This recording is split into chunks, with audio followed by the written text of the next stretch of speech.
APSC Mains 2018ত অহা এটা প্ৰশ্ন Why is there inequality in the development of Assam? How can we address the regional disparities by appropriate planning? প্ৰশ্নটোত কৈছে যে অসমৰ উন্নয়নত কিয় বৈষম্য আছে? উপযুক্ত পৰিকল্পনাৰে আঞ্চলিক বৈষম্যসমূহ কেনেকৈ সমাধান কৰিব পাৰি?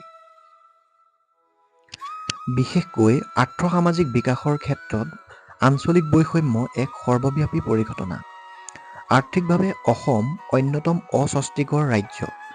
ৰাজ্যখনৰ বৃত্তিগত ধৰণ জীৱিকাৰ বাবে কৃষিৰ ওপৰত বহু পৰিমাণে নিৰ্ভৰশীল। দেশৰ বাকী অংশৰ তুলনাত কৃষিৰ উৎপাদনশীলতা কম। সেয়েহে দৰিদ্ৰতা সৰ্বত্ৰ বিয়পি আছে। ৰাজ্যৰ কৃষি বৰষুণৰ দ্বাৰা পৰিচালিত। কিন্তু অসমত জলসিঞ্চন এতিয়াও ভালদৰে বিকশিত হোৱা নাই। উদ্যোগ আৰু অন্যান্য উৎপাদন ইউনিটৰ অভাৱত বৃহৎ নিবনুৱা সমস্যা, আনকি কৃষিভিত্তিক উদ্যোগসমূহেও ইয়াৰ সম্পূৰ্ণ সম্ভাৱনা লাভ কৰিবলৈ সক্ষম হোৱা নাই। উদ্যোগ আৰু সংযোগৰ অভাৱৰ বাবে মূলধন গঠনো কম। প্ৰতিষ্ঠানিক বিত্তীয় সাহায্যৰ অভাৱ উন্নয়নৰ অন্যতম মূল কাৰণ। পৰ্যাপ্ত ঋণৰ সুবিধা অবিহনে কোনো ব্যৱসায় ফলি উঠিব নোৱাৰে।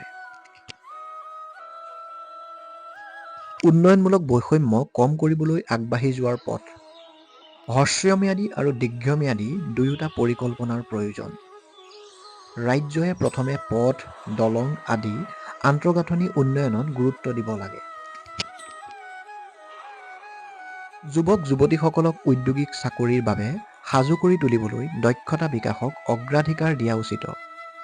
কৃষিভিত্তিক উদ্যোগসমূহক প্ৰসাৰিত কৰিব লাগে। ৰাজ্যই বিভিন্ন উৎসৰ পৰা জলবিদ্যুৎ উৎপাদনৰ বাবে নিজৰ সম্ভাৱনা ব্যৱহাৰ কৰিব লাগে।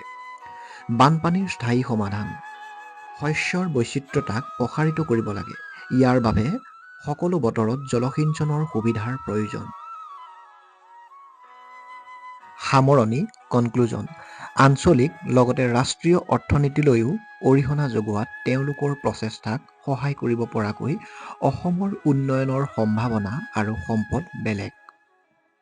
প্ৰচুৰ প্ৰাকৃতিক আৰু মানৱ সম্পদ থকাৰ পিছতো ভাৰতৰ বহু ৰাজ্যৰ তুলনাত অসম এতিয়াও পিছপৰি আছে।